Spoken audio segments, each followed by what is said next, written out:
Hey, it's BrickTsar.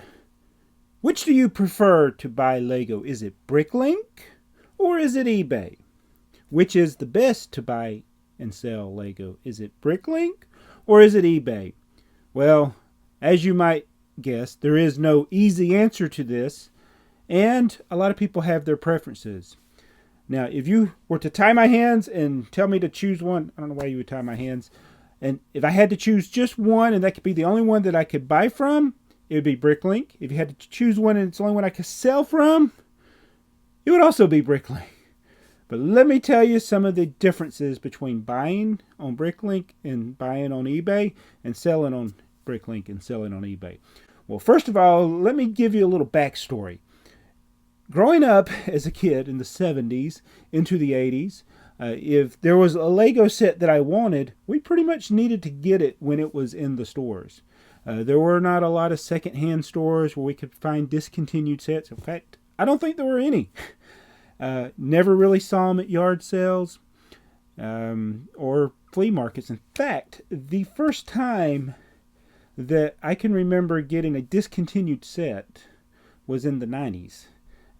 Was one of the original 9-volt train sets. So this had to be mid-90s, I think. So for years, if you didn't get a set when it was in the stores, you missed out on it. Well, along comes the internet, which helps us to find stuff. And before I discovered eBay, before BrickLink was ever thought of, we used to go to Lego user groups. And that's where you could find other people that were selling their collection. So I remember one guy, Matt Childs, who actually had a store. It was called Brick Vault. And he was out on the West Coast, and I got a few things from him. Because one of the things that I was working on in the late 90s was completing my castle collection. There were still a handful of sets from the mid-80s that I did not have because I was not able to afford them when I was a teenager. And then I was able to get a lot when I turned in my 20s, but by then some of them had been discontinued. Fortunately, Walmart, I discovered, did not do a very good job of clearing out old stock. So in the early 90s, I was going around to various Walmart stores and finding stuff that's 7, 8 years old. So I was able to get a lot of sets for my collection. But it was through the internet and these user groups, Lugnet, or not Lugnet. Did I call it Lugnet? It was rec.toys.lego.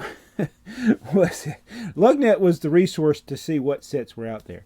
And Lugnet and Puron.com, that's where I discovered that there were a lot of things that I missed. So along comes my experience with eBay, which was in 2000. And oh my goodness, there was so much. So I did a lot of selling on eBay because that's the only resource I knew to sell from. And the reason I sold is because I discovered stuff that I never knew existed and I wanted to buy it. So we would sell stuff in order to buy more stuff. And eBay was awesome in 2000, 2001, 2002. I mean, it was great for selling stuff. I think some of the stuff I sold, I got a lot more than I would get now selling it. And some of it I sold, I could get more for it now. It just depends on what the demand is. I sold my classic pirates. I ended up selling my castle because I wanted to get trains. But then Brick Bay was created. Brick Bay, you say? Yes, Brick Bay. That's what Brick Bay is what BrickLink was in the early days. And that was great. And I pretty much used it just to buy in the early days.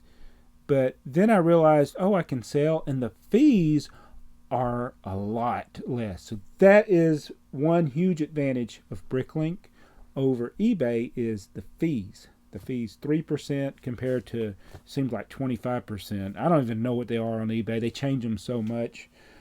So BrickLink became the way to not only buy sets that you wanted and individual pieces that you wanted, things I never even dreamed that you could do, but also to sell those things. And it took me a long time to get to the point where I was actually selling more and on BrickLink. But you can still see with eBay, the thing is you can usually get a higher price if you're selling than you can on BrickLink. But BrickLink is good because if you're buying, you kind of know what you get, especially if the person has an established feedback. You kind of know that what you're going to be getting from that person. And when you sell, you don't have to worry about paying those high fees that you would with eBay. So this is what a lot of people do. They'll sell things that are in demand, seasonal items, minifigures. They'll sell those on eBay, and things like pieces and parts, because of the great catalog that BrickLink has now. They'll sell those on BrickLink instead of putting them on eBay. And other people do other things, like they'll sell just lots in like just one color of bricks and plates and random parts in just one color, and they'll do really well selling them like that. It's a lot less work than putting everything according to the actual piece type. So there's a lot of different ways you can approach it. But for me, I love selling parts on eBay, and I mean on BrickLink. Oh, there we go. I love selling parts on BrickLink, but I've learned that I kind of want to just keep it to new parts. So this is how to sum it all up. eBay would be a good place to sell used bulk lots. BrickLink is a great place to sell new pieces. eBay is a great way to get top dollar for a discontinued set or a minifigure. BrickLink is a good way to buy a set that you're missing, a hard to find set. As far as selling, it's also a good place to sell a set and kind of know what the value of it is. Sometimes with eBay, it's hard to know the real value, because sometimes people will pay more for a set. But on the other hand, one of the dangers, I should warn you with BrickLink, is that sometimes people will list stuff like it's missing the minifigures, but they'll sell it at a lower price. And that kind of, I think, inflates or deflates the average resale price. But on the other hand, you also have people that are trying to sell things at a ridiculous price, and that will overinflate the average price. So that's why you got to kind of go by the last 6 months sales average, because that's what things actually sold for. But then again, if, like I said, if somebody's selling a set that's missing the minifigures at a cheaper price, that overall selling price will go down. So you really have to be careful about not giving away something at too low a price, and also not selling it too high. So that's just one word of caution with BrickLink. eBay, you never know what people will pay. And that's why when I'm going through my little challenge, or it's not really a challenge, but when I'm trying to complete these 10, 11 sets that I want for 2018, I'm patient. I know I want General Grievous, but I'm not going to pay $150 for General Grievous.